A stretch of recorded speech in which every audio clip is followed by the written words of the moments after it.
다음 달 16일 자정 구속기간이 만료되는 박근혜 전 대통령에 대해 검찰이 추가 구속영장을 발부해달라고 법원에 요청했습니다. 재판부는 다음 달 10일에 추가 구속영장 발부 여부를 결정하겠다고 밝혔습니다.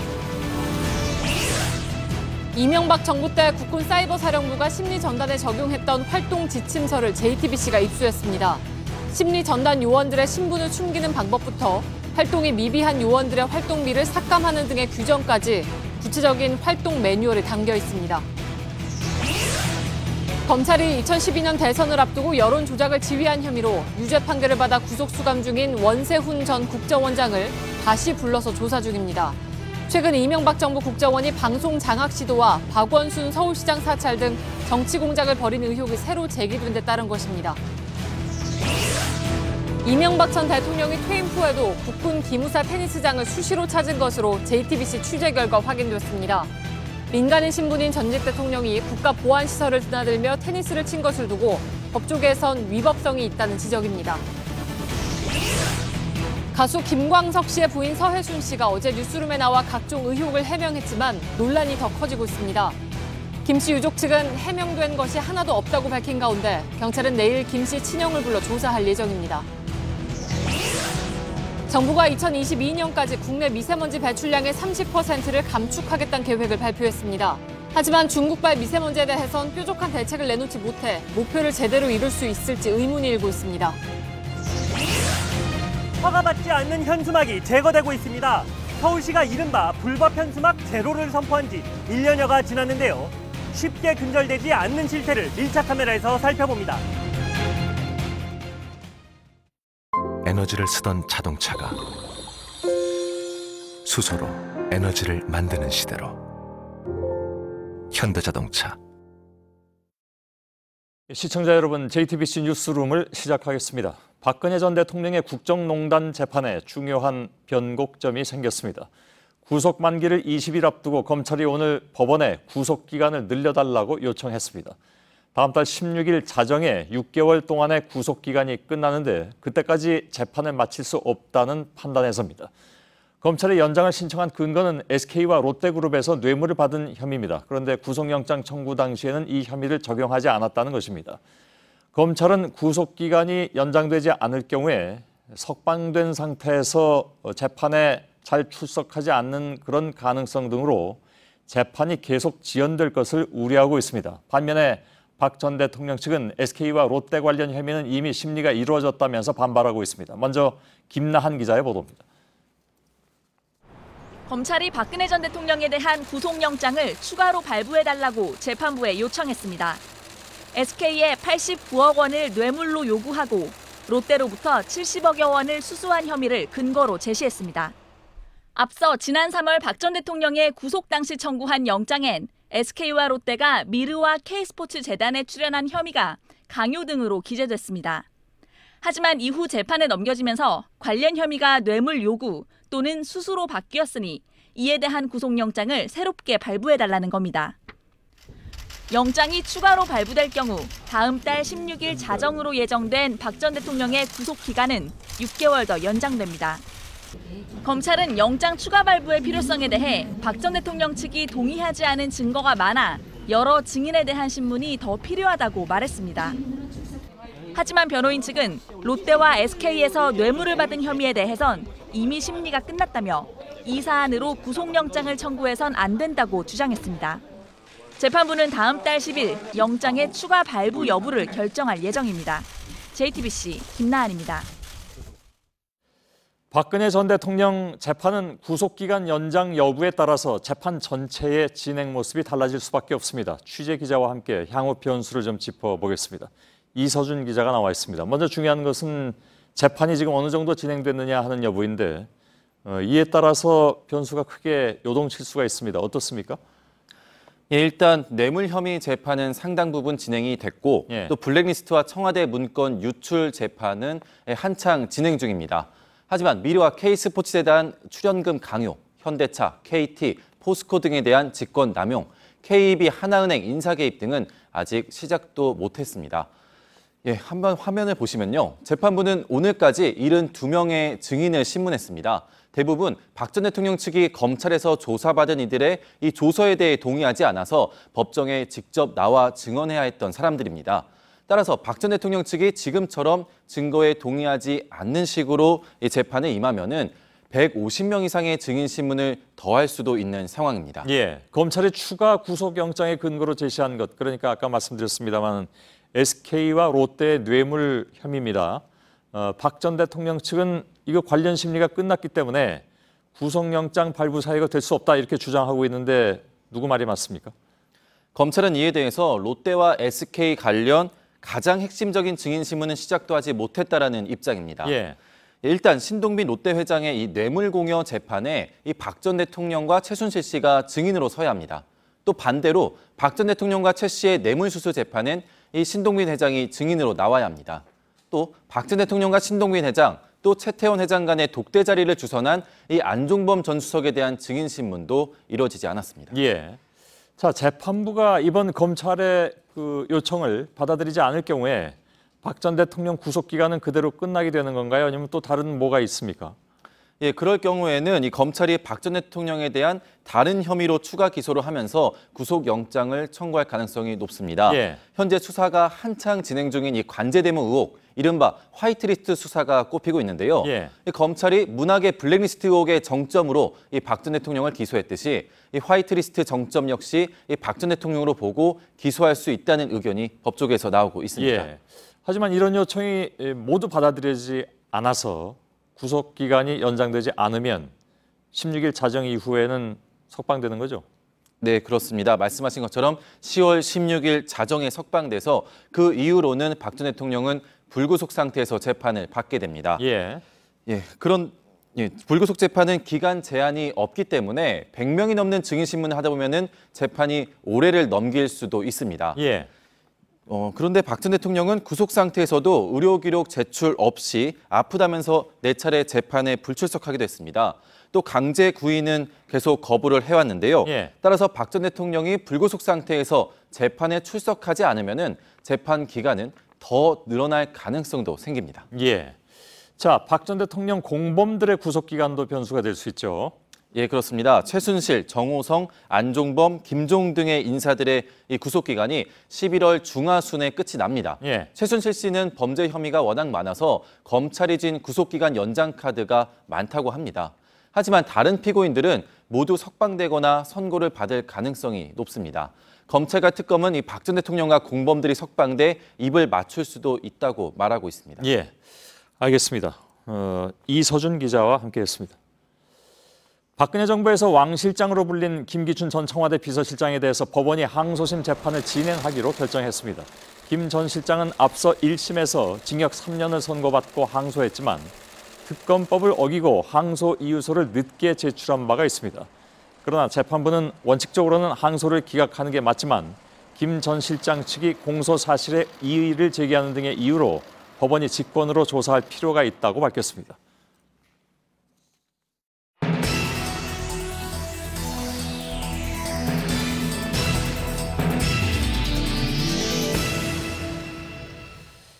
예, 요 며칠 사이에 과거 정부가 행한 일들로 인해서 검찰의 수사가 이명박 전 대통령을 종착역으로 할 수 있다. 이런 말씀을 드렸습니다. 매우 다양한 사건들이 터져나오고 있어서 정리와 함께 새로운 소식들을 전해드려야 할 것 같습니다. 먼저 저희 취재팀은 이명박 정부 당시 군 사이버사령부의 심리전 매뉴얼을 입수했습니다. 당시 요원들이 어떻게 신분을 숨기고 어떤 식으로 활동했는지를 전해드리겠습니다. 내용을 보시면 첩보 영화 속의 한 장면 같다 이런 생각을 하실 수도 있겠습니다. 이 의혹들의 공통점은 모두 이명박 전 대통령에게로 향하고 있다는 것입니다. 또한 검찰은 원세훈 전 국정원장을 오늘 소환했는데 방송장악과 블랙리스트 작성 의혹을 확인하기 위해서입니다.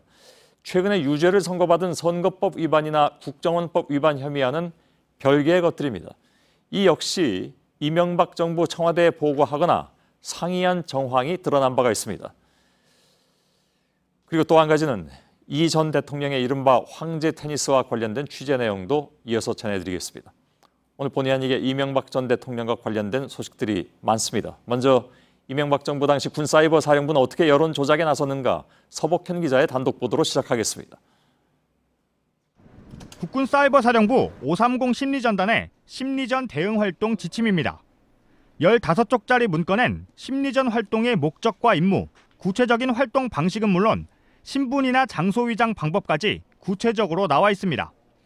우선 요원들의 근거지는 포털 사이트의 비공개 카페로 하도록 해놨는데 보안을 위해 6개월에 한 번은 변경하도록 했습니다. 임무는 작전용 스마트폰을 통해 전파했는데 이때 엉뚱한 전화번호가 뜨게 해 진짜 연락처가 공개되지 않도록 했습니다. 이렇게 은밀하게 지시를 받아 해야 하는 활동의 목표 중엔 국가의 목표 달성과 비난 여론 불식이란 항목도 눈에 띕니다. 이 같은 지침에 따라 심리전단 요원들은 정부 옹호 댓글을 달고 비난 여론을 잠재우는 등 국내 정치에 개입한 걸로 조사됐습니다. 대북 심리전을 대한 지침이 아니라 대남 심리전, 우리 사회, 대한민국 사회를 겨냥한 심리전을 하라는 지침서 같은 거죠. 이 밖에 지침서엔 임무를 실시하지 않은 요원의 활동비를 삭감하고 활동을 누설하면 처벌받는다는 서약서도 첨부돼 있습니다. JTBC 서복현입니다. 문건에는 신분 위장이나 암호 사용 그리고 활동비 내역도 포함되어 있는데 이 활동비도 뭐랄까요? 교묘하게 활용한 그런 측면이 있습니다. 정치부 서복현 기자와 구체적인 내용을 한 걸음 더 들어가서 살펴보겠습니다. 서복현 기자. 예. 문건은 심리전단의 매뉴얼 이렇게 표현을 해야 되겠죠? 네, 그렇습니다. 앞서 공개된 김관진 전 국방장관의 서명이 들어간 작전 지침이 큰 틀이라면 이 대응 활동 지침은 거기에 맞춰 세부 활동 방식을 담았다는 게 문건을 제공한 이철희 의원의 설명입니다. 예, 대응 활동이라는 것이 구체적으로 뭔가 이게 나와 있습니까? 예, 문건을 보면서 좀 설명을 드리겠습니다. 인터넷 뉴스와 커뮤니티 게시글에 대하여 지지 및 반대하는 댓글을 남기는 활동을 한다고 규정해놨고요. SNS 활동 영역은 블로그, 트위터, 페이스북 등이라고 되어 있습니다. 심리전, 결국 댓글 달거나 트위터 등에 글을 올리는 거였습니다. 예, 작전용 스마트폰으로 임무를 전파했다. 이건 예. 어떤 방식입니까, 구체적으로? 예시를 좀 보여드리겠습니다. 예. 건강뉴스 시청하세요. 이렇게 문자가 오면요. 건강뉴스라고 답을 하는데요. 인터넷 카페에서 임무를 확인하고 수행하라는 지시입니다. 별이 적립됐습니다. 이런 암호도 사용됐다고 합니다. 예. 그 후에 보고는 어떻게 합니까, 그러면? 역시 인터넷 비공개 카페로 보고를 하게 되는데요. 댓글로 보고를 하는데요. 문건 예시를 보면요. 2번 15, 3번 3 혹은 1번 완료라고 되어 있습니다. 1번은 SNS, 2번은 블로그, 3번은 기사 댓글을 의미한다고 합니다. 예. 그러니까 2번 15는 블로그에 15건을 올렸다는 뜻입니다. 신분 위장은 어떻게 했습니까? 역시 이것도 문건에 기재가 되어 있는데요. 예.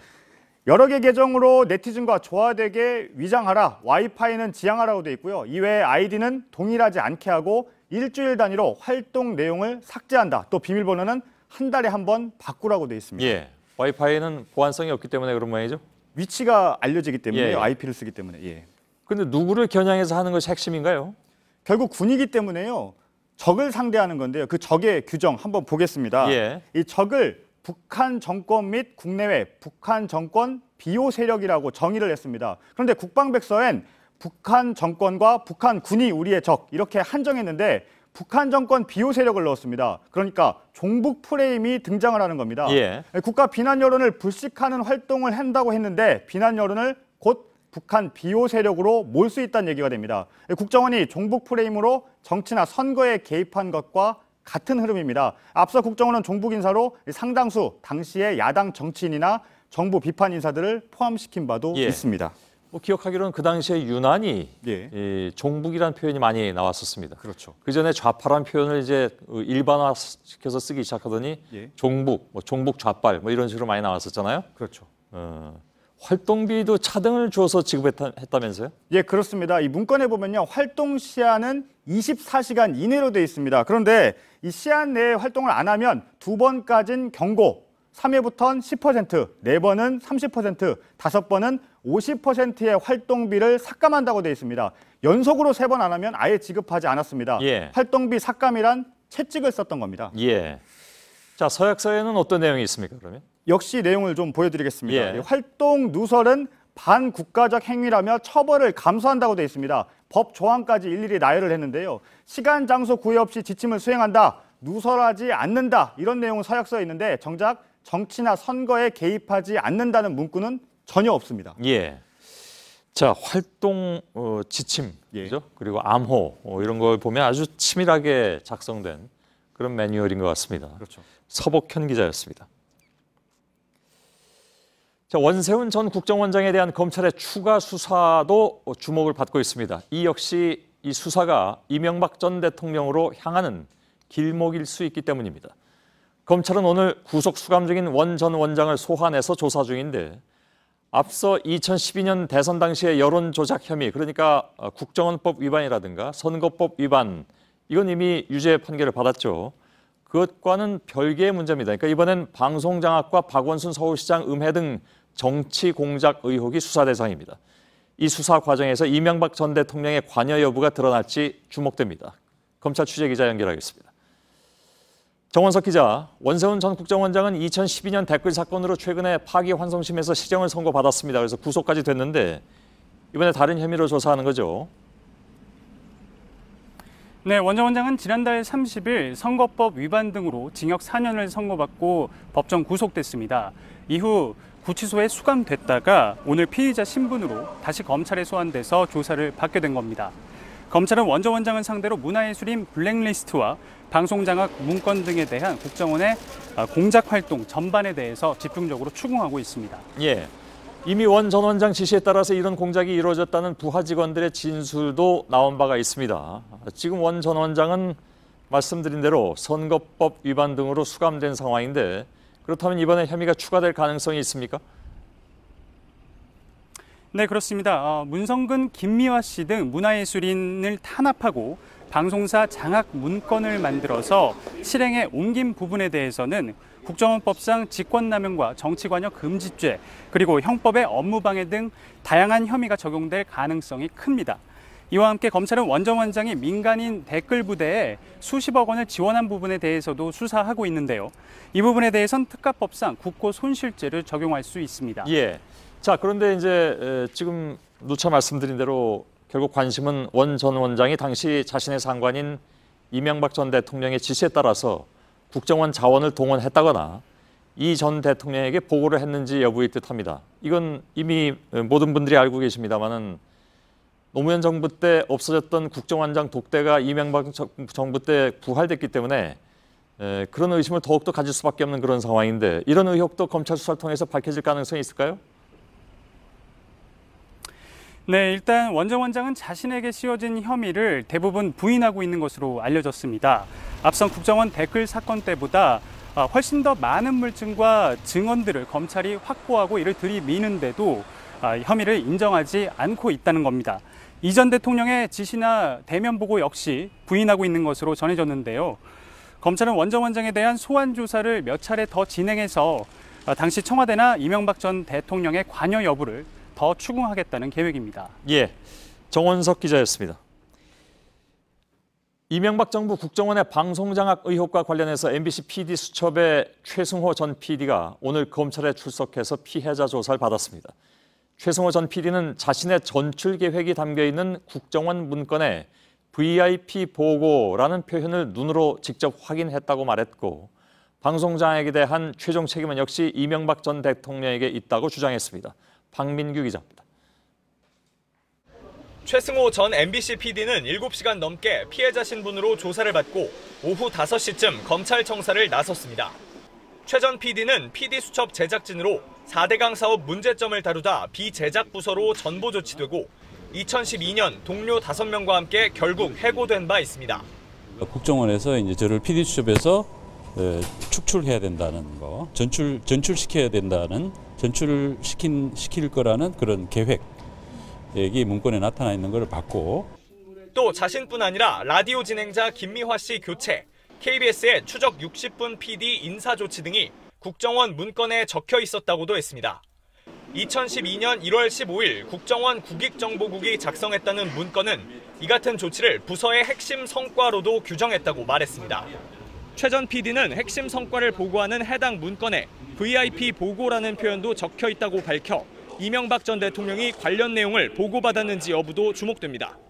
검찰은 내일도 김환균 PD를 소환하며 부당정보와 해고 등 공영방송 종사자들의 피해 사례 조사를 이어갈 계획입니다. JTBC 박민규입니다. 이런 가운데 오늘 전국 언론노동조합도 서울 내곡동 국정원 앞에서 기자회견을 열었습니다. 언론노조는 국정원이 작성한 KBS와 MBC 관련 문건을 언급하면서 이명박 정부와 박근혜 정부 9년 동안 일부 기자와 PD, 아나운서들을 좌편향으로 낙인 찍고 부당한 인사 조치가 이루어졌다고 주장했습니다. 또 언론노조는 언론 파괴 공작 의혹을 국정원 적폐청산 TF의 조사 항목에 넣어서 진상 규명에 나서야 한다고 촉구했습니다. 이명박 정부의 국정원이 미디어워치 창간 당시부터 측면 지원을 해줬다는 국정원 적폐청산 TF의 조사 내용을 어제 보도해드린 바 있습니다. 저희 취재진이 국정원 내부 문건에 대해서 추가로 취재를 해봤더니 미디어워치 구독자 수를 얼마나 확대해 주었는지가 국정원 심리전단의 2009년 주요 사업 성과 가운데 하나로 표시돼 있었다고 합니다. 심수미 기자가 취재했습니다. 미디어워치는 2009년 3월 창간 이후 상당 기간 정기구독으로 운영되었습니다. 일반적인 지면 매체와 달리 가판대에서 판매하지 않고 소수의 정기구독자에게 매출을 의존해온 겁니다. 그런데 국정원과 검찰 등에 따르면 국정원 적폐청산 TF가 확보한 2009년 국정원 문건엔 심리전단의 주요 사업 성과 가운데 하나로 미디어워치의 구독자 수 확대가 표시돼 있는 것으로 파악됐습니다. 국정원이 미디어워치의 발간 및 구독을 지원해 우파 매체 지위 향상에 성과를 냈다면서 자리를 잡을 때까지 앞으로도 계속 구독자 수가 확대되도록 지원하겠다는 내용이 담긴 겁니다. 어제 국정원 TF가 공개한 미디어워치 활성화 지원 방안 등 3건과는 다른 문건입니다. 이에 대해 변희재 씨는 JTBC 취재진과의 통화에서 진중권 씨와의 사망유희 토론 당시 유료 구독자 수가 10,000명으로 높아지는 등 이슈에 따라 구독자들이 자연적으로 증가했다면서 이명박 정부와의 연관성을 부인했습니다. JTBC 심수희입니다. 이명박 정부 시절에 국정원이 작성한 문화계 블랙리스트에 대한 파문도 커지고 있습니다. 문화예술 단체들은 당시 문화정책을 담당했던 유인촌 전 장관과 신재민 전 차관에 대한 조사도 촉구했습니다. 권근영 기자입니다. 이명박 정부의 문화예술계 탄압은 결코 우발적이거나 일회적인 사건이 아니며 철저하게 기획되고 준비된 공작 정치의 산물이다. 문화예술 단체들이 다시 거리로 나섰습니다. 이명박 정부 시절 작성된 문화계 블랙리스트에 대한 조사를 촉구하기 위해서입니다. 이들은 문체부 민관합동 진상조사위원회에 조사 신청서를 제출했습니다. 조사 대상은 이명박 전 대통령과 유인촌 전 문체부 장관, 신재민 전 문체부 차관입니다. 이명박 정부 시절 문체부 공무원들이 블랙리스트의 작성이나 실행에 관여했는지, 당시 장 차관들은 책임이 없는지 진상을 밝혀야 한다는 겁니다. 이와 관련해 유인촌 전 장관은 당시 문체부에는 블랙리스트 관련 명단이 내려온 것도 문체부가 실행한 것도 없다고 해명한 바 있습니다. 그러나 도종환 장관은 당시 작가회의 사무총장으로 일했던 경험을 들어 반박했습니다. 정부로부터 회원들이 불법 집회나 시위에 참여했다가 발각되면 지원금을 모두 반납하겠다는 서약서를 쓸 것을 종용받았다는 겁니다. JTBC 권근영입니다. 이번에는 이명박 전 대통령 본인 얘기입니다. 이 전 대통령이 국군 기무대 안에 있는 테니스장을 퇴임 이후에도 이용해 온 것으로 JTBC 취재 결과 확인됐습니다. 기무부대는 아시는 것처럼 군사 보안 시설입니다. 이 전 대통령은 이전에도 민간인 체육시설을 독점적으로 이용해서 이른바 황제 테니스 논란이 제기된 바 있죠. 기무사 테니스장은 올해만 20여 차례 이용한 것으로 나타났습니다. 조익신 기자의 단독 보도입니다. 지난 토요일 오전 9시쯤 경기도 고양시 서운릉 인근 기무부대 안으로 회색 고급 승용차 한 대가 들어갑니다. 차량 앞쪽엔 청와대 경호팀 표식과 경호에 쓰는 경광등이 눈에 띕니다. 이 차량이 경호하는 대상은 바로 이명박 전 대통령입니다. 취재 결과 이 전 대통령은 이 부대 안에 있는 실내체육관에서 테니스를 즐겨왔습니다. 이날도 테니스를 치러 오던 길에 취재진이 있다는 보고를 받고 돌아갔다는 게 해당 기무부대 측 설명입니다. 더불어민주당 김병기 의원실을 통해 이런 식으로 이 전 대통령이 이곳을 찾은 횟수가 올해만 벌써 20여 차례인 걸로 확인했습니다. 최소한 2주에 한 번은 기무사에서 테니스를 친 겁니다. 주변 상인들도 이 전 대통령의 출입 사실을 알고 있습니다. 여기 안에 테니스장이 좀 큰 게 있나 봐요? 잘해놨다고 그러더라고요. 군사시설보호법에 따라 민간인의 군부대 출입은 원칙적으로 불가능합니다. 이 전 대통령도 퇴임 대통령인 만큼 출입이 불가능한 건데 기무사가 편의를 봐준 겁니다. 이 전 대통령 측은 군시설을 이용해왔다는 사실을 인정하면서도 전직 대통령 예우 차원이었다고 주장했습니다. 하지만 전직 대통령 예우에 관한 법률엔 경호와 연금, 차량 지원 등 외에 군부대 시설을 이용할 수 있는 권리는 명시돼 있지 않습니다. JTBC 조유신입니다. 예, 현장을 취재하고 온 이윤석 기자와 함께 조금 더 얘기를 듣도록 하겠습니다. 이 전 대통령 측도 이제 퇴임 이후에 이 군 부대 시설, 특히 기무사 내에서 테니스를 쳤다는 것은 뭐 인정을 한 거죠? 예, 맞습니다. 사실을 그대로 인정을 했습니다. 지난 23일에도 쳤다는 건가요? 일단 저희 취재 결과로는 23일 토요일에도 테니스를 치는 걸로 기무사 쪽과 다 얘기가 돼 있었습니다. 그래서 저도 지난 토요일 오전에 이 서울은 기무부대 앞에서 기다리고 있었는데요. 실제 이 전 대통령의 경호 차량이 나타났습니다만 이 전 대통령의 모습을 직접 보진 못했습니다. 그러면 이 전 대통령의 경호 차량이라는 건 어떻게 확인을 했습니까? 일단 차량 앞에 청와대 경호실 마크가 하나 붙어 있었습니다. 또 내부엔 경광등을 비롯한 경호용 장비도 눈에 띄었는데요. 또 결정적으로 제가 어제 서울 삼성동 이 전 대통령 사무실을 직접 찾아갔었는데 이 퇴근 시간에 맞춰서 경호를 준비하는 경호원과 해당 차량을 직접 확인할 수 있었습니다. 저희가 경호상 문제 때문에 번호는 가렸는데요. 완벽하게 동일한 차라는 거를 확인할 수 있었습니다. 그렇군요.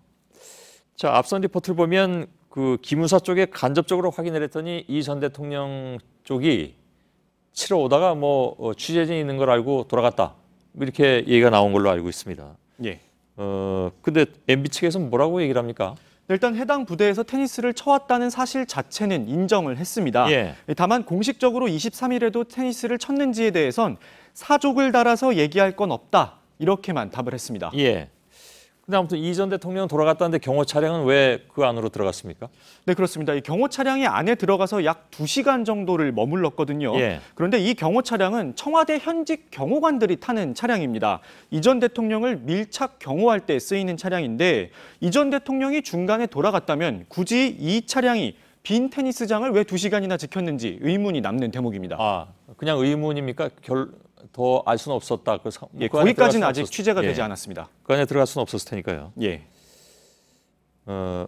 그러니까 못 들어가잖아요. 맞습니다. 기자도 민간인이기 때문에 함부로 들어갈 수가 없죠. 제가 직접 들어가 보려고 했는데 사전에 군인이 나와서 제지를 했습니다. 사실 이 문제를 제기하는 것은 바로 그 문제 때문이기도 한데 이명박 전 대통령이 물론 전직 대통령이긴 하나 현재는 민간인 신분이기도 하고 군 통수권자가 아닙니다. 그죠? 맞습니다. 그래서 기무사 테니스장을 왜 군부대 테니스장을 왜 이용을 했느냐? 그에 대한 법적 문제는 나중에 조금 따져봅시다. 왜 거길 이용했을까요? 일단 사람들 얘기를 들어보니까요. 이 안에 실내 테니스장이 잘 마련돼 있다고 합니다. 시설이 좋다고 하는데 그래서인지 이 전 대통령은 현직 대통령 시절부터 이곳을 자주 이용했다고 합니다. 전에 말씀하신 것처럼 이곳이 기무사 시설인데다 국군 기무학교가 안에 있습니다. 민간인 출입이 철저히 통제되는 곳이기 때문에 이게 과연 가능한 것인가라는 부분에 있어서 여러 가지 해석이 있을 수 있습니다. 법적으로는 어떻습니까? 이 전문가들 얘기를 좀 들어봤습니까? 네, 맞습니다. 일단 이 전 대통령 측에서는 앞서 리포트에 나온 것처럼 전직 대통령에 대한 예우를 거론했습니다.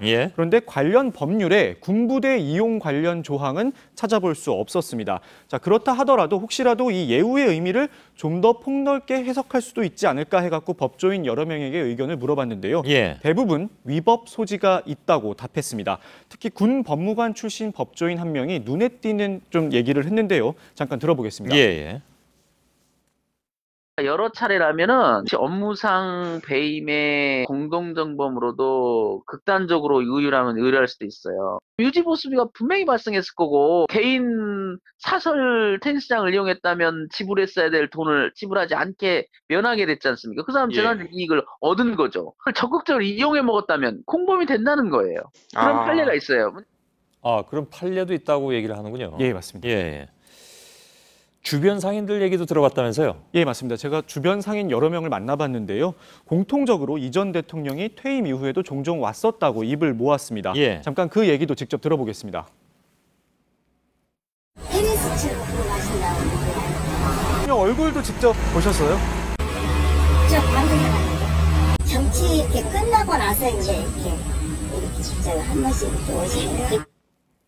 예.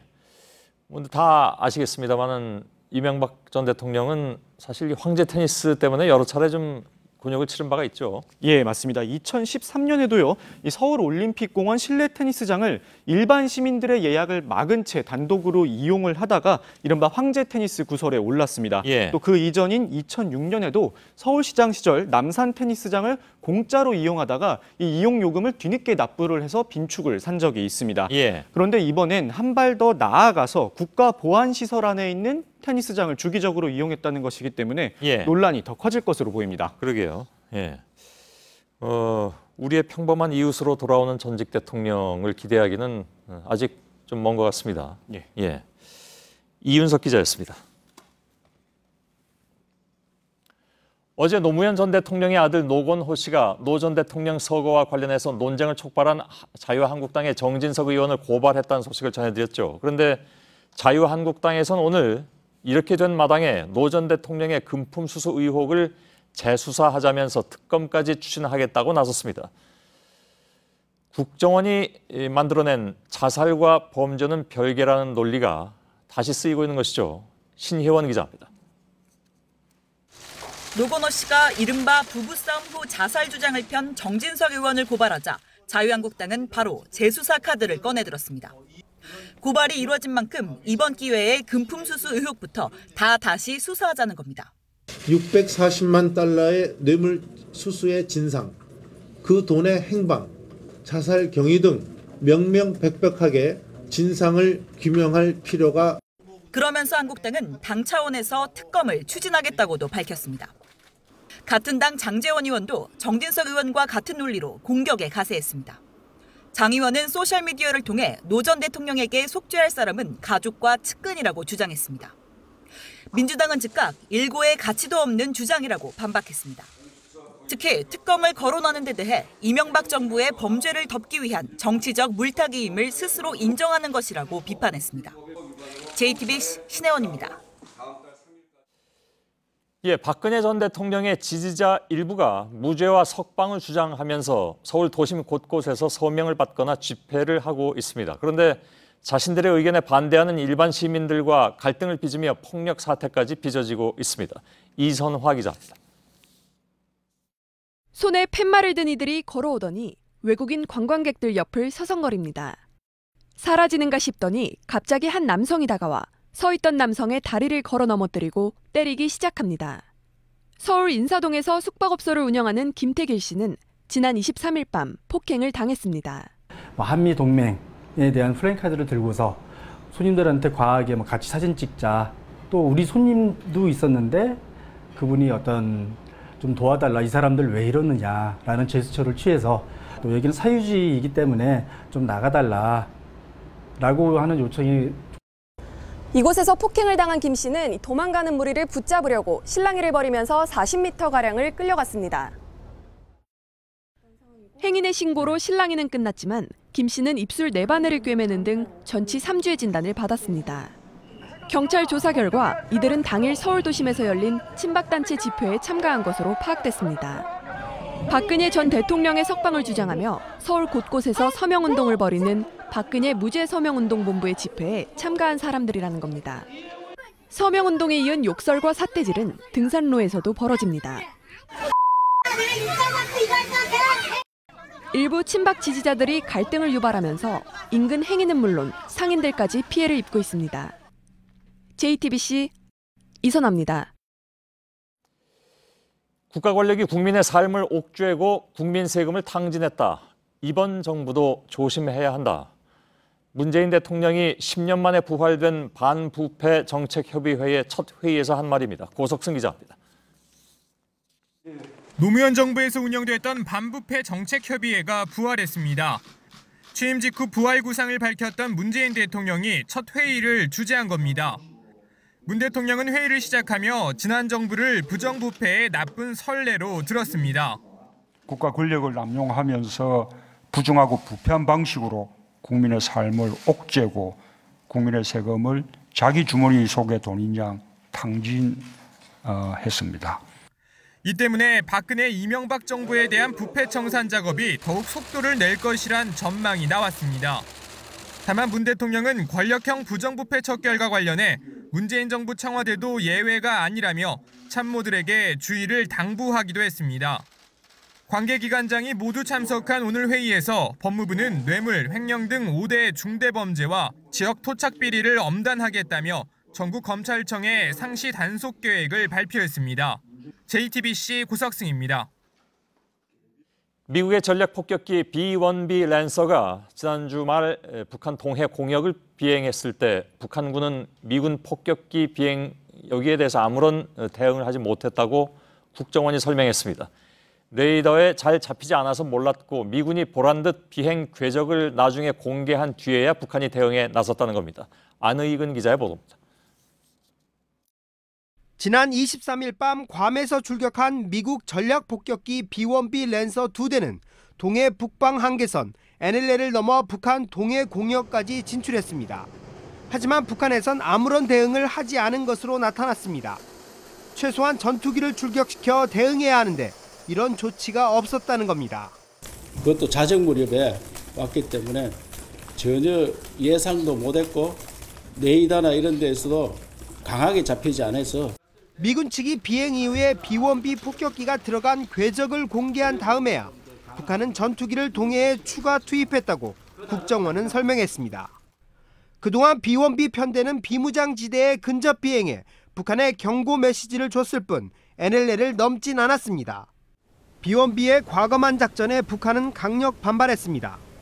이용호 외무상은 어젯밤 긴급 기자회견을 열어 미국이 선전포고를 했다며 미 전략 폭격기가 영공을 넘지 않더라도 격추시키겠다고 위협했습니다. 표면적으로는 트럼프 대통령이 트위터를 통해 북한이 오래가지 못할 것이라고 언급한 걸 선전포고의 이유로 내세웠지만 실질적으로는 NLL을 넘어온 B-1B에 대한 반발의 성격이 강했습니다. JTBC 안의근입니다. 북미 간에는 선전포고를 둘러싼 논란이 떠올랐습니다. 늘 문제가 되고 있는 트럼프의 강한 어조의 트위터 때문인데 아무튼 북한은 그걸 선전포고라고 주장하고 나섰습니다. 백악관의 국가안보보좌관은 너댓개의 전쟁 시나리오가 있다. 이렇게 또 말폭탄의 강도를 키웠습니다. 정효식 특파원입니다. 이용호 외무상이 선전포고의 빌미로 삼은 건 지난 23일 트럼프 대통령의 트위터 내용입니다. 트럼프는 지난 주말에 또다시 우리 지도부에 대해 오래가지 못하게 할 것이라는 것을 공언함으로써 끝내 선전포고를 하였습니다. 이 외무상은 선전포고를 한 이상 미국 전략 폭격기가 영공선을 넘지 않더라도 격추 등 모든 자위적 대응을 고려할 것이라고 위협했습니다. 백악관은 터무니없다는 반응입니다. It's never appropriate for a country to shoot down another country's aircraft when it's over international waters. Our goal is still the same. 미 국방부는 합법적으로 비행할 권리가 있다며 북한에 대한 압박성 비행을 계속할 가능성을 시사했습니다. 맥메스터 국가안보보좌관은 전쟁을 원하진 않지만 워게임을 통해 4-5개 북핵 해결 시나리오를 개발 중이며 몇 개는 더 험악하다는 말까지 했습니다. 워싱턴을 방문 중인 강경화 외무장관은 북한에 남북군사회담 등 대화 제의에 응하라고 촉구했습니다. 이용호 외무상의 전쟁 선포 발언에 한미양국은 평화적인 비핵화를 추구한다며 북한의 도발 중단을 촉구했습니다. 하지만 계속되는 미국과 북한의 말전쟁이 긴장을 더욱 고조시키고 있습니다. 워싱턴에서 JTBC 정효식입니다. KTX 승무원들이 추석 연휴를 앞둔 오는 금요일부터 이틀 동안 파업을 예고했습니다. 코레일 자회사 소속인 이들은 임금 인상과 고용 보장에 있어 본사와 차별받아왔다고 주장했습니다. 파업이 이루어지면 2006년 이후 11년 만입니다. 윤재영 기자입니다. 차별, 고용 불안, 코레일과 관광객 반응 각성하라! 각성하라! 각성하라! 각성하라! 코레일의 자회사 코레일 관광개발에 소속된 KTX 승무원 400여 명이 29일과 30일 이틀간 파업을 예고했습니다. 본사 코레일과의 임금 인상 차별에 항의하고 나선 겁니다.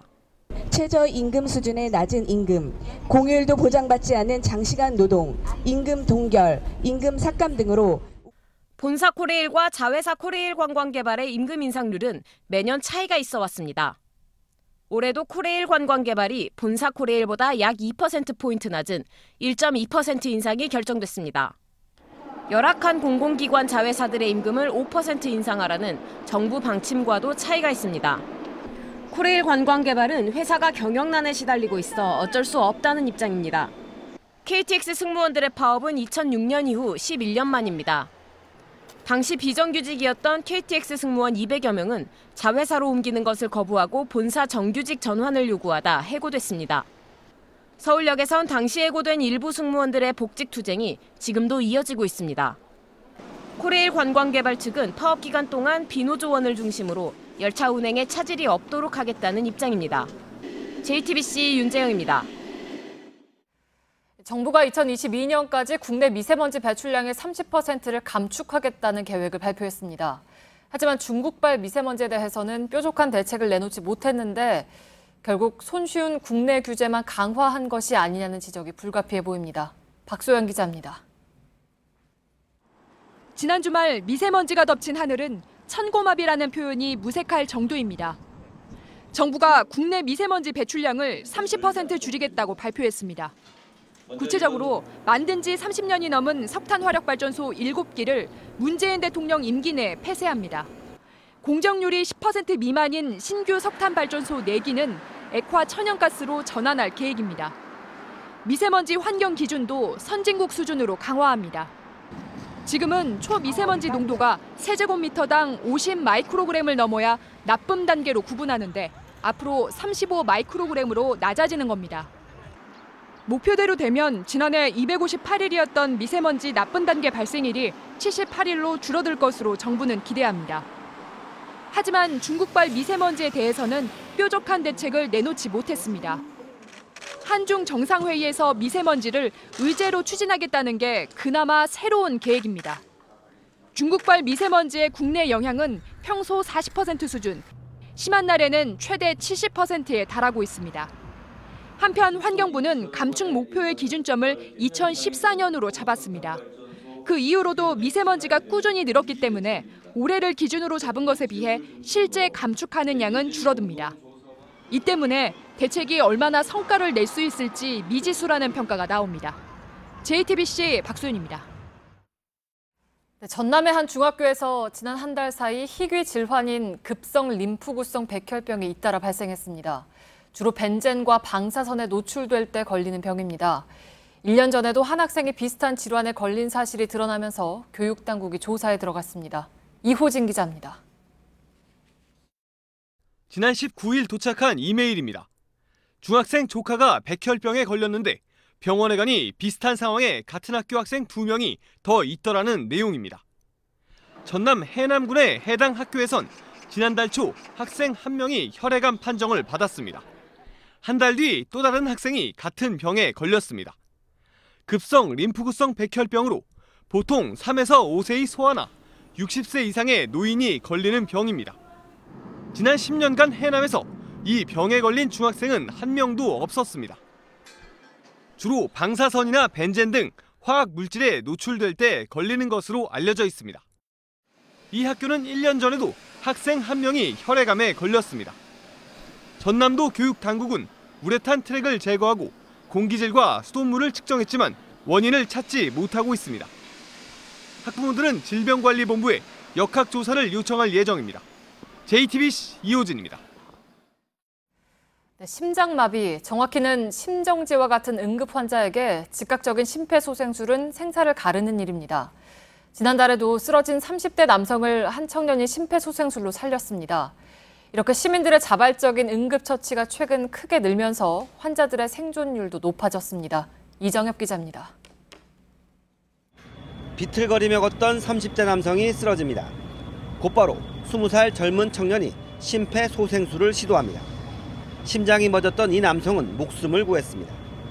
이런 기적의 손길은 지하철 승강장에서도 버스 안에서도 귀한 생명을 잇따라 구하고 있습니다. 이렇게 급성 심정지가 온 환자 가운데 일반인들에게 심폐소생술을 받은 이들은 최근 8년 사이 9배로 늘었습니다. 시민들의 자발적인 구조의 손길이 늘면서 심정지 환자의 생존율도 10년 전보다 3배 이상으로 높아졌습니다. 뇌 기능 회복률은 7배로 늘었습니다. 약 5분 내에 얼마나 신속하게 심폐소생술을 시행하느냐에 따라서 환자분이 사느냐 마느냐 갈림길에 설 수도 있습니다. 지난해 급성 심정지가 온 환자는 3만 명에 이릅니다. 특히 심정지 환자의 절반 이상이 가정에서 발생했습니다. 보건당국은 가족의 건강을 지키기 위해서라도 심폐소생술 교육과 실행이 꼭 필요하다고 당부했습니다. JTBC 이정엽입니다. 강도 높은 파리 부동산 대책에도 서울 강남 재건축 시장은 다시 들썩이는 모습입니다.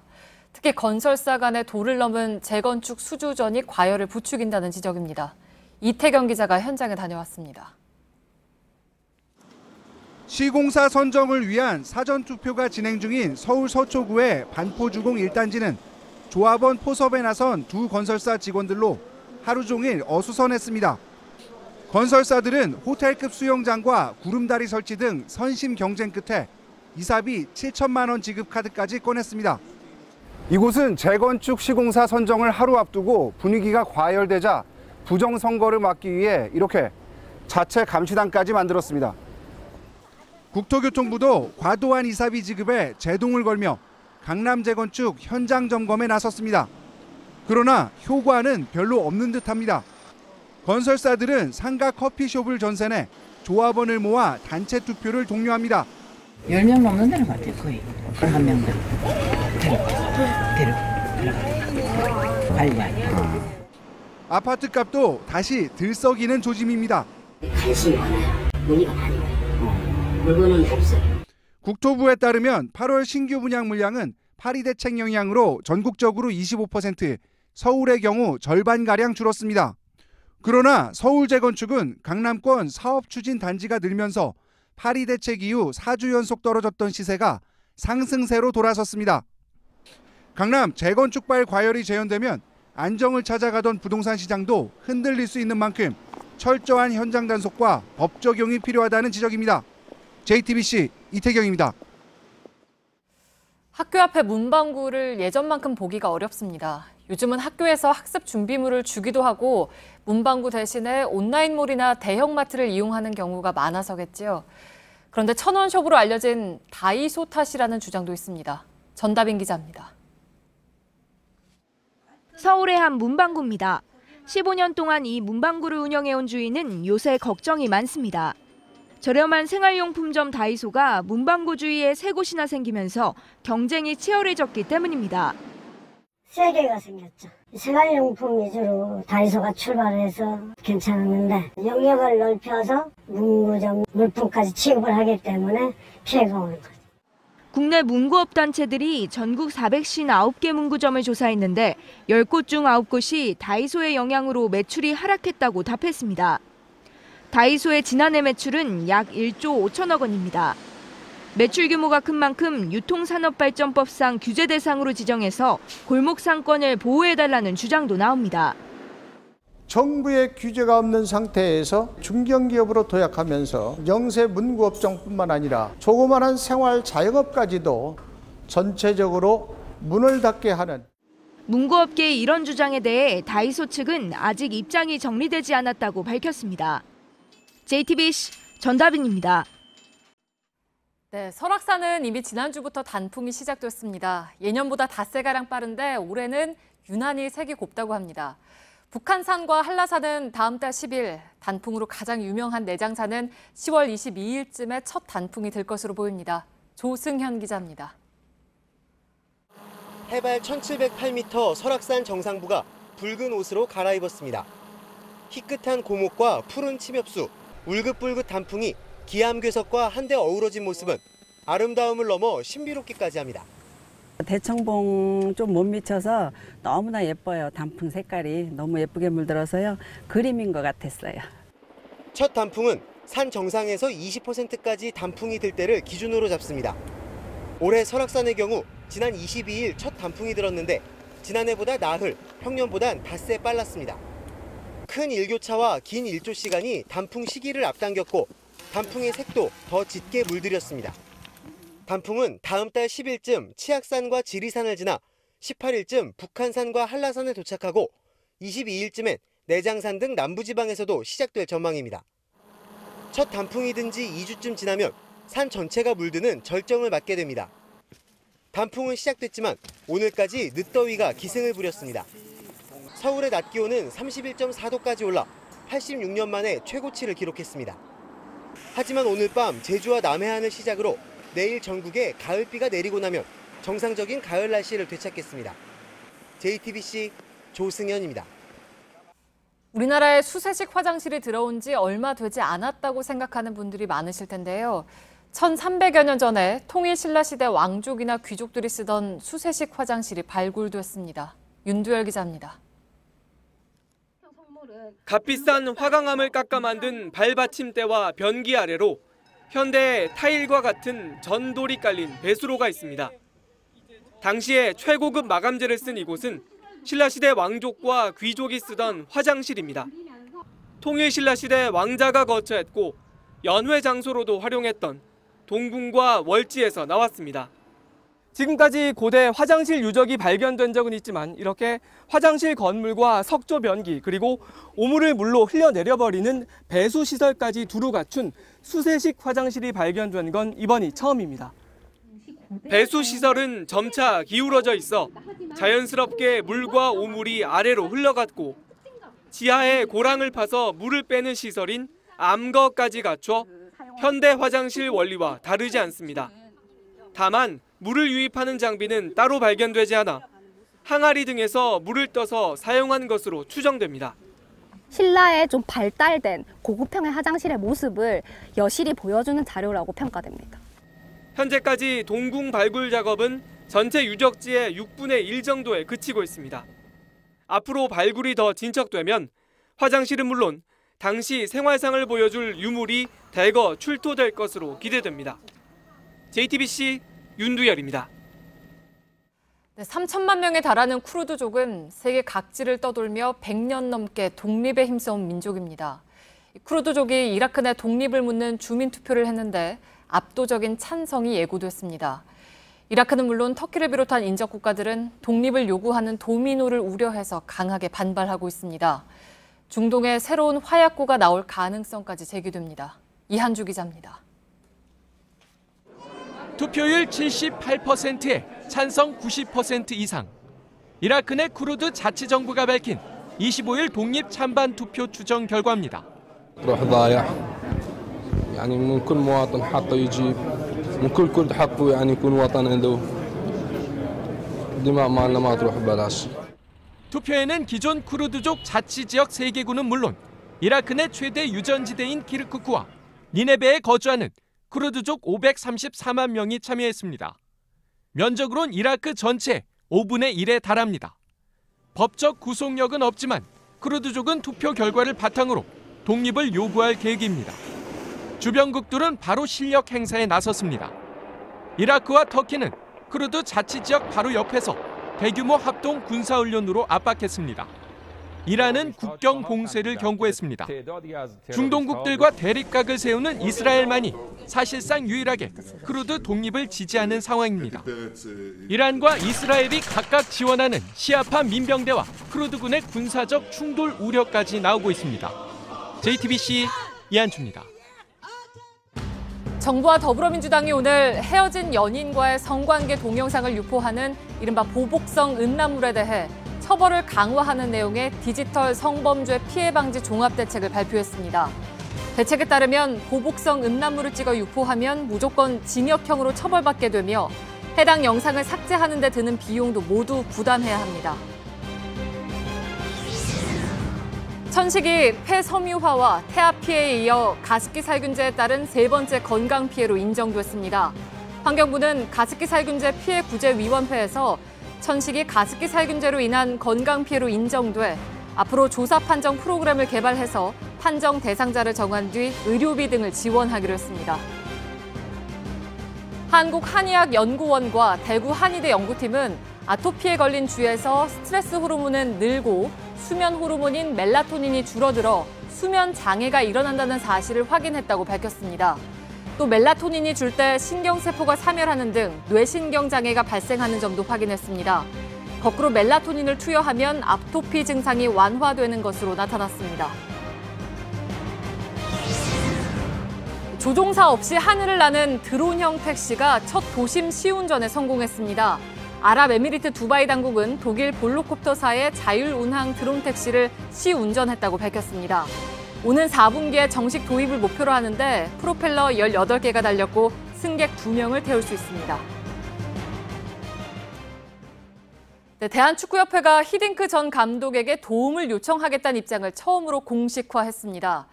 하지만 구체적으로 어떤 직책과 역할을 맡길지에 대해선 결론 내지 못했습니다. 서준석 기자입니다. But not specific in this what you are mentioning, technical director or manager or whatsoever. It's more in advising what can I do to improve the standard of football. 히딩크 전 감독은 구체적으로 원하는 직책을 말하지 않았습니다. 그래서 대한축구협회는 혼란스럽습니다. 축구협회는 오늘 기술위원회를 열고 히딩크 전 감독의 도움을 받겠다는 입장을 정했습니다. 하지만 어떤 직책과 역할을 맡길지 결론을 내지 못했습니다. 히딩크 감독에게 메일을 보냈습니다. 답은 메일은 잘 받았다는 답변 외에는 아직 추가적인 답변이 오고 있지 않습니다. 축구협회는 다음 달 7일 모스크바에서 열리는 러시아와 평가전에서 히딩크 전 감독을 만날 예정입니다. 좀 그분의 그 노하우를 저희들이 많이 좀 들을 수 있게끔 한번 해보겠습니다. 축구협회는 다만 신태용 감독에게 힘을 실어달라고 호소하면서 히딩크를 대표팀 감독으로 영입하진 않겠다고 선을 그었습니다. JTBC 서준석입니다.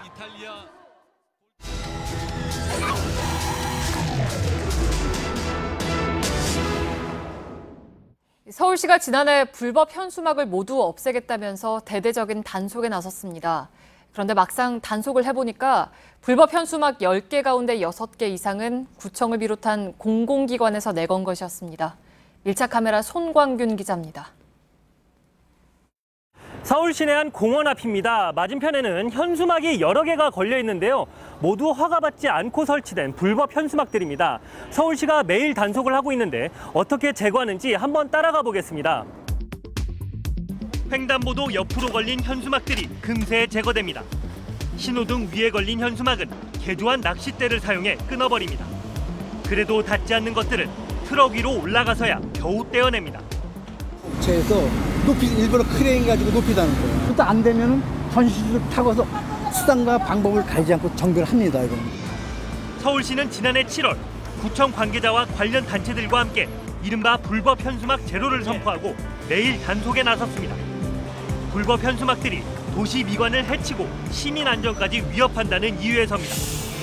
광고를 목적으로 개인이나 업체가 내건 불법 현수막은 줄어든 반면에 구청 등 공공기관에서 만든 불법 현수막은 여전히 쉽게 찾아볼 수 있습니다. 지금 막 떼어낸 현수막인데요. 이 구청 후원 행사가 내용에 들어있고요. 이 아래쪽으로는 오늘 떼어낸 현수막들인데 이렇게 정당에서 걸어놓은 현수막도 있습니다. 내용은 어떤 것들이 많을까요? 아무래도 명절을 앞두고 있어서 그런지 한 향후에서 내건 이런 현수막은 한가위를 잘 보내라는 내용이 담겨 있습니다. 현행법상 현수막은 각 지자체가 마련한 게시대에만 허가를 받아 설치할 수 있습니다. 신호등이나 전봇대, 가로수에 설치할 경우 모두 불법입니다. 하지만 일부 구청이나 주민센터가 내건 현수막들은 장소를 가리지 않습니다. 아무래도 사람이 많이 다니는데 해야 광고가 나타나거든. 그래서 밀집적으로 사람이 많이 다니는데 횡단보도, 사거리, 전철역 이런 주변에 많이 설치가 됩니다. 인도 펜스에 설치된 이 현수막은 명절 인사를 위해 한 구청장이 설치해 놓은 겁니다. 역시 불법입니다.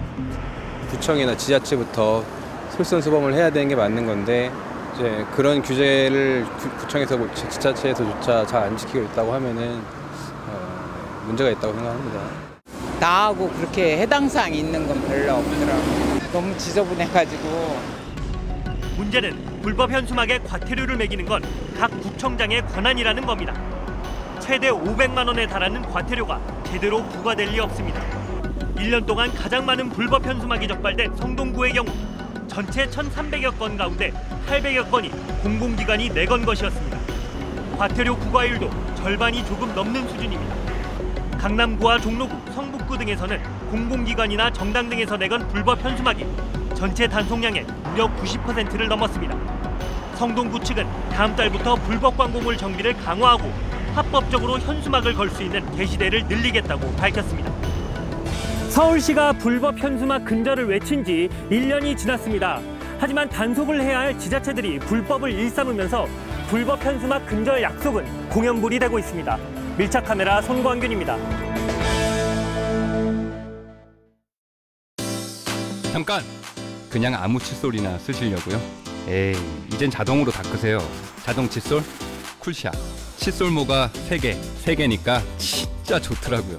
3개의 칫솔모가 왕복과 쓸어내림을 동시에 안쪽까지 시원하게 자동으로 닦아주니까 쿨샷으로 바꾸세요. 시원함에 깜짝 놀랄 거예요. 오늘도 쿨하게 자동 칫솔 쿨샷. 닦아보실래요?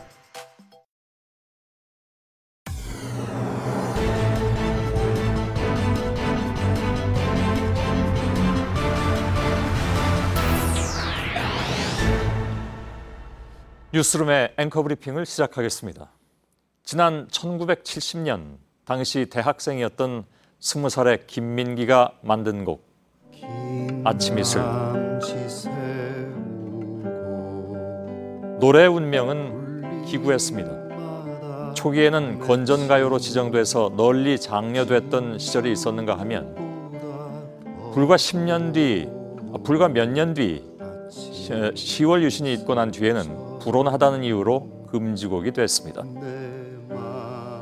그러나 금지는 갈망을 낳아서 민주화를 외치던 이들은 어깨를 걸고 아침 이슬을 함께 불러왔고 오늘날 이만큼의 민주화를 이루는 데 이 노래 아침 이슬이 기여한 바가 없다고 할 수 없습니다. 한편 이 노래를 사랑한 대통령도 있었습니다. 시위대의 함성과 함께 제가 오래전부터 즐겨 부르던 아침 이슬이라는 노래 소리도 들려왔습니다. 그러면서 그는 국민들을 편하게 못 모신 자신을 자책했다고 하죠. 광우병 시위가 한창이던 지난 2008년 청와대 뒷산에 올라가 끝없이 이어진 촛불을 바라보았다던 사람. 최고 권력자가 돼서 권력을 향해 부르는 시민의 노래를 들은 대통령은 아마도 그때 결심한 것이었을까. 앞으로 다시는 여론을 적으로 돌리지 않겠다는 다짐 같은 것 말이죠. 현직 대통령에게 비판적인 사람이라면 그가 누구이든 저인망식 댓글 공격을 해왔다는 국정원. 그들은 여야를 가리지 않았고 어용 매체와 단체를 동원해가며 수단과 방법을 가리지 않았습니다. 또한 오늘 뉴스룸에서는 신분과 번호를 위장한 이른바 작전용 스마트폰으로 임무를 하다라고 국가에 대한 비난 여론을 불식시키기 위해 활동했다는 군사이버사령부의 심리전 대응 활동 지침서를 입수해서 공개했습니다. 권력은 그만큼 여론의 두려움을 알고 있었고 다시는 청와대 뒷산에 올라가 권력을 향해 부르는 아침 이슬을 듣고 싶지 않았던 것이 아닐까. 그러나 그가 임기를 마치고 그를 이은 또 다른 대통령이 당선되어 탄핵에 이르기까지 시민들은 잊지 않고 아침 이슬을 불러왔습니다.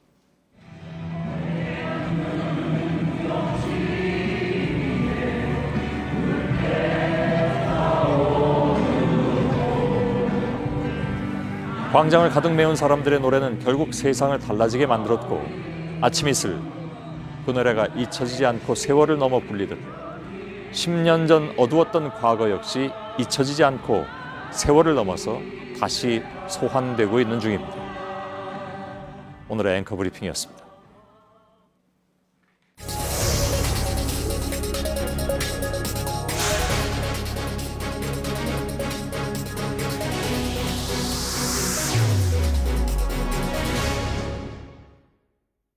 준비된 소식을 전해드리기 전에 방금 들어온 소식을 일단 전해드리고 넘어가겠습니다.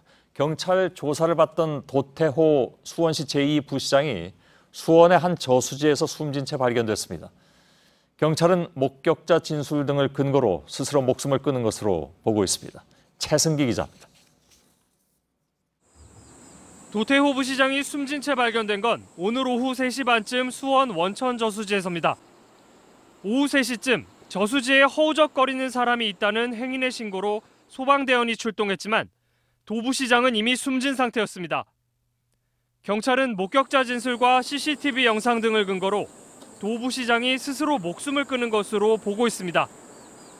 본인이 직접 댓글을 걸어오다가 설치한 펜스를 갖고 이게 물속으로 뛰어든 장면이에요. 도 부시장은 오늘 오전 일정을 소화한 뒤 오후 2시쯤 홀로 택시를 타고 시청을 나선 것으로 알려졌습니다.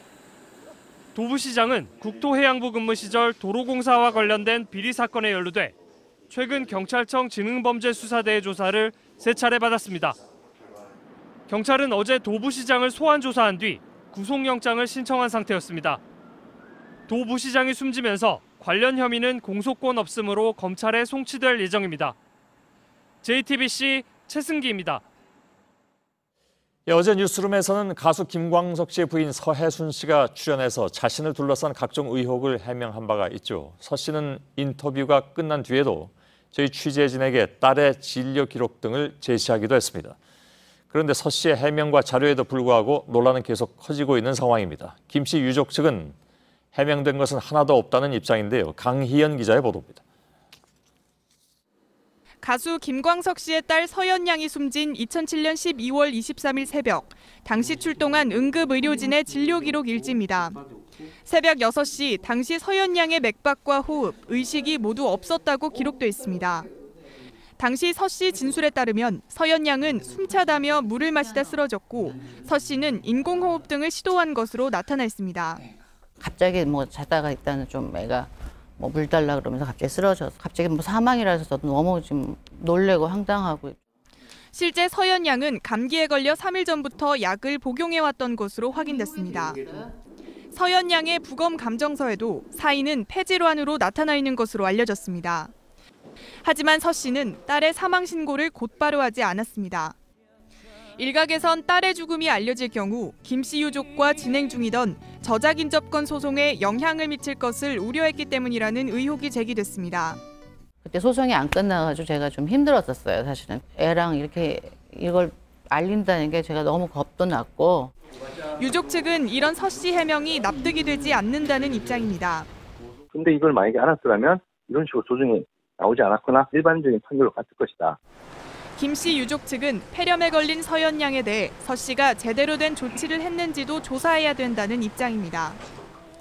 경찰은 내일 고발인 김광석 씨의 친형 김광복 씨를 시작으로 관련인 조사를 본격화할 예정입니다. JTBC 강희연입니다.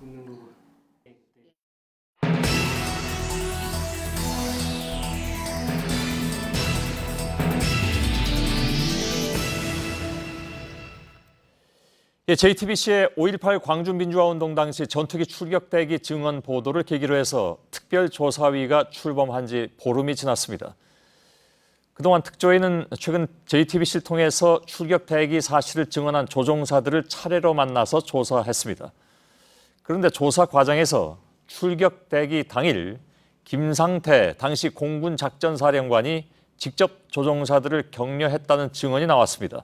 작전사령관이 일선 부대를 직접 방문해서 조종사들을 격려하는 것은 매우 이례적인 일입니다. 전투기 출격 대기 관련 진상 규명에 중요한 단서가 될 전망입니다. 유선희 기자의 단독 보도입니다. 국방부 특별조사위원회는 최근 5.18 당시 수원비행단에서 근무한 조종사로부터 출격 대기 당일 김상태 당시 공군 작전사령관이 직접 찾아와 조종사들을 격려했다는 증언을 확보했습니다.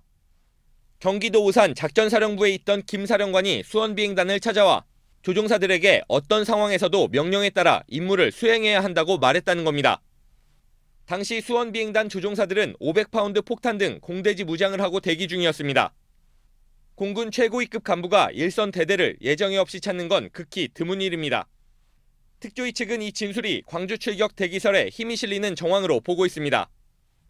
하지만 김 씨는 JTBC와의 통화에서 당시 광주에 간 적도 없고 수원에 간 기억도 없다고 말했습니다.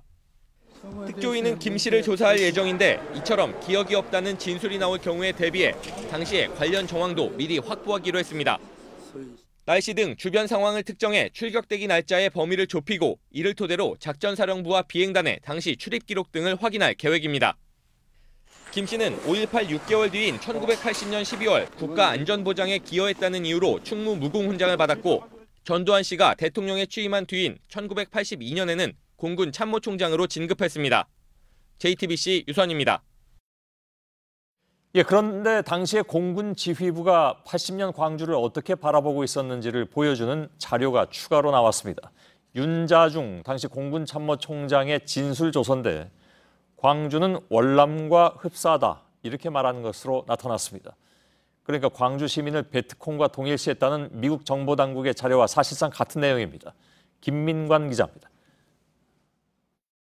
1995년 검찰의 5.18 수사 기록입니다.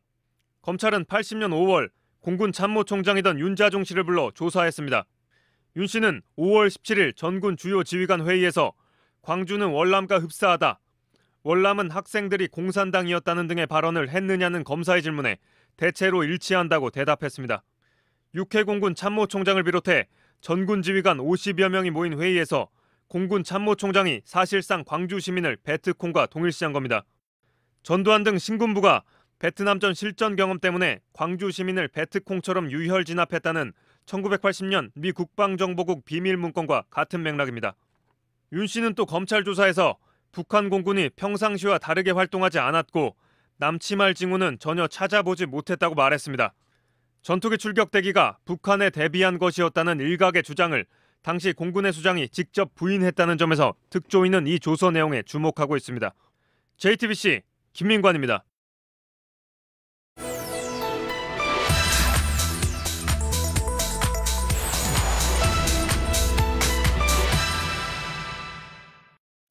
(2012년에는) 파견 근로자가 33만 명에서 90만 명, 근로자 대비 2%로 우리나라는 현재 0.4%입니다.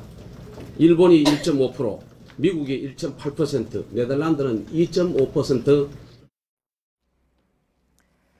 네, 한때 유럽의 병자였던 독일이 쉬운 해고와 파견 노동자 확대로 성장 동력을 얻었다는 주장입니다.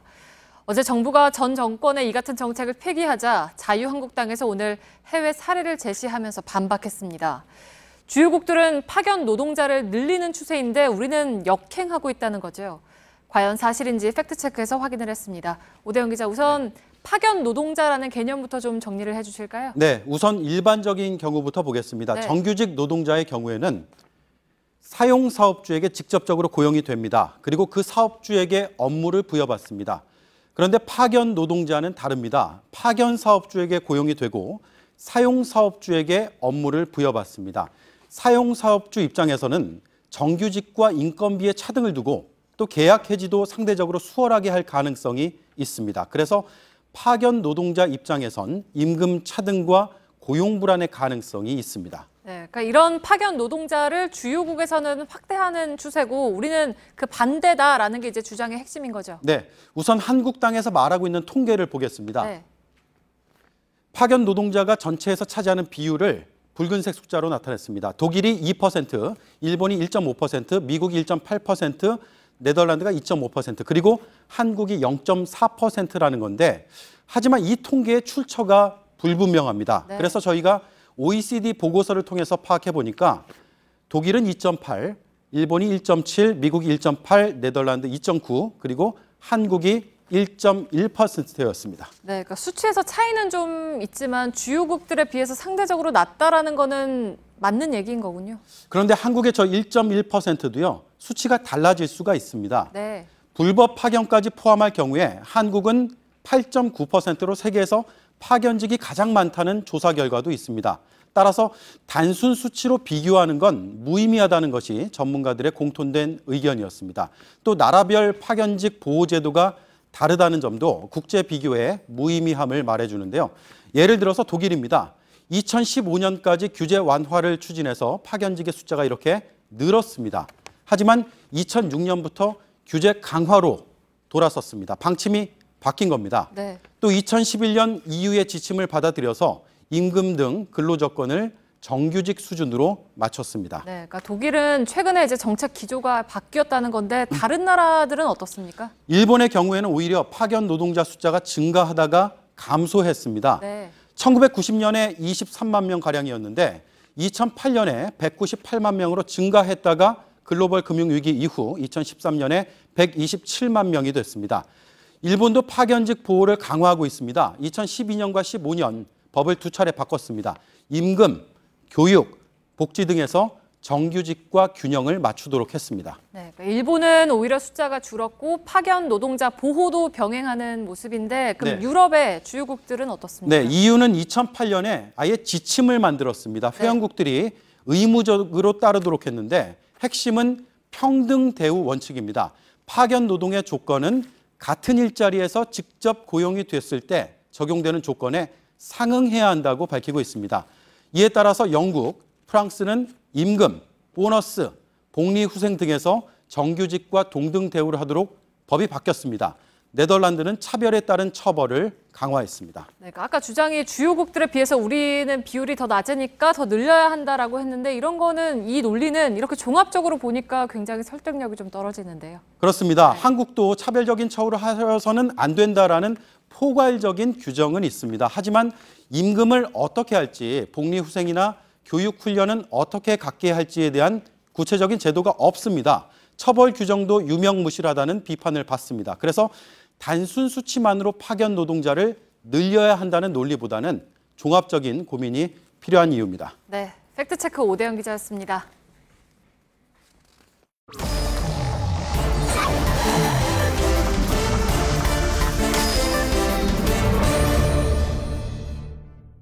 비하인드 뉴스를 시작하겠습니다. 박성태 기자가 나와 있습니다.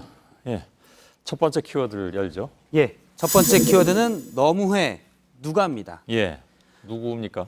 예, 이명박 정부 시절 블랙리스트가 문화예술계뿐만 아니라 학계, 정치권까지 있으면서 결국 고소 고발이 이명박 전 대통령을 향하게 됐는데요. 예. 이에 대해서 이명박 전 대통령 측에서 2, 3일 내 입장을 표명할 것이다 이렇게 밝혔었고요. 측근은 또 현 문재인 정부가 해도 너무한다 이렇게 토로를 했습니다. 예. 이명박 전 대통령이 꽤 오랫동안 침묵을 지킨 셈이죠. 보면. 예. 입장은 어떤 식으로 나옵니까? 예, 오늘 측근들에게 좀 물어봤었는데요. 요즘 이명박 전 대통령도 최근에 고소 고발이 본인을 향하는 것을 잘 알고 있다. 그래서 그러면 전 대통령은 어떻게 반응을 하느냐라고 물었더니 대답이 부적절하다라면서 회피를 했습니다. 대충 분위기는 좀 격앙된 반응을 보인 것으로 추측이 됩니다. 이 전 대통령이 조만간 입장을 표명을 할 텐데 측근들은 원론적인 입장 표명이 있을 것으로 보고 있습니다. 그러니까 블랙리스트 문제나 사이버사 댓글 문제에 관해서 개입 의혹을 일축하고 정치적 보복이라고 주장할 것으로 현재 전망이 되는데요. 어제 뉴스룸에서도 보도를 했지만 사이버사 군무원 중에 군무원을 증원하는 것과 관련해서 대통령이 2차례 지시했다 이런 보도가 있었는데 이런 부분에 대해서도 이명박 전 대통령 측 관계자는 군무원을 늘리라는 지시를 한 것이지 꼭 선거 관련 댓글을 쓰라고 한 건 아니지 않느냐라는 식으로 피해 갔습니다. 군무원 늘리라는데 뭐 대통령 지시가 2-3번 있었다는 건 이제 토달지 말고 빨리 늘리라 뭐 이렇게 해석이 됐다고 말씀을 드렸고 그렇게 늘린 군무원 중에 대다수가 댓글 부대에 동원됐잖아요. 뭐 거기까지만 얘기하죠. 자, 아무튼 이건 다 이 전 대통령 측의 주장입니다. 여태까지 나온 얘기들은. 그렇습니다. 그래서 결국은 다 조사를 통해서 밝혀져야 될 부분이고요. 이 전 대통령 측에서는 지금 문재인 정부의 적폐청산이 본인을 향하는 것에 대해서 해도 너무한다라고 표현을 했지만 저희가 쭉 몇 차례 계속 보도를 했듯이 여러 문화예술계에 나왔던 그런 블랙리스트 문제 이런 부분들을 보면 당시 이명박 정부의 국정원이 훨씬 해도 너무했다는 평가입니다. 두 번째 키워드는요? 두 번째 키워드는 건강검진 신뢰도입니다. 이건 무슨 얘기입니까? 오늘 로이터 통신이 한 보도를 했는데요. 박근혜 전 대통령의 지지자들이 유엔 산하기구에 박 전 대통령의 구금 조건에 대해서 조사해달라고 요청했다. 이런 보도를 했습니다. 지금 어떤 상황에 있느냐? 지금 좀 더 자세히 보면 지지자들은 박 전 대통령이 적절한 치료를 받고 있는지 또 재판에서 절차적 위반은 없는지 UN 인권 관련 산하기구가 좀 조사를 해달라 이런 요청을 했다는 겁니다. 예. 그러니까 뭐 여태까지 제대로 치료를 못 받아서 예를 들어서 뭐 인권 침해를 당했다라든가 예, 이런 그렇습니다. 주장인가? 예. 예. 적절한 치료라고 하면 이제 지금 건강이 안 좋다라는 것을 전제로 해야 되는 건데 건강이 여태까지 나온 보도를 보면 예. 괜찮다 이렇게 나온 거 아닌가요? 맞습니다. 얼마 전에 건강검진까지 받았습니다. 예. 그래서 지난달 말에 보도를 보면 구치소에서 MRI까지 찍었었는데요. 2차 건강검진 결과 이상이 없다 이렇게 얘기를 했고요. 예. 허리 통증, 어깨 통증 등을 호소를 했었는데 건강검진 결과 이상은 없었고 아무래도 박 전 대통령이 고령이다 보니까 퇴행성 증상으로 약간의 통증을 호소하는 정도라고 했습니다. 예. 일전에 이제 발가락 통증이 있다라고 했었는데요. 이는 이제 부딪혀서 통증이 있었는데 예. 구치소 측에서는 이 부분도 다 완치가 됐다라고 했습니다.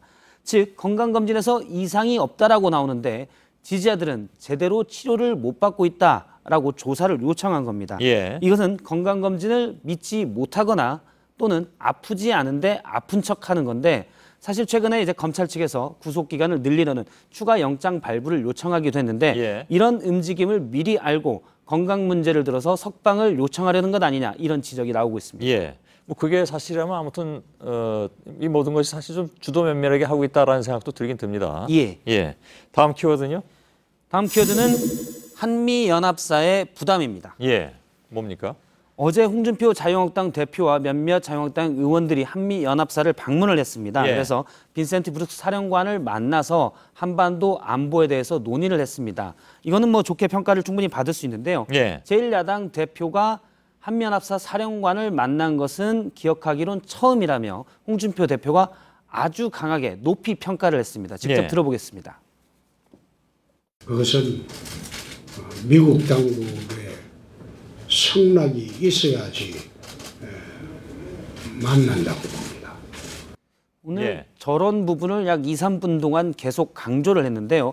속뜻은 미국이 안보에 대해서는 제1야당, 즉 자유한국당과의 대화, 소통을 상당히 중요시 여긴다는 의미입니다. 예. 그래서 저희 정재윤 기자가 한미연합사 측을 통해서 확인을 좀 해봤는데 오히려 한미연합사가 조금 부담을 느끼는 분위기였습니다.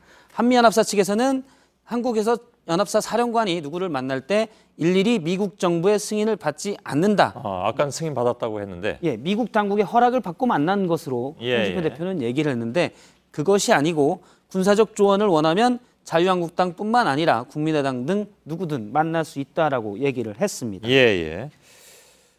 한미연합사령관이 누구를 만났다. 이건 뭐 사실 뭐 자주 들은 것 같긴 합니다. 예.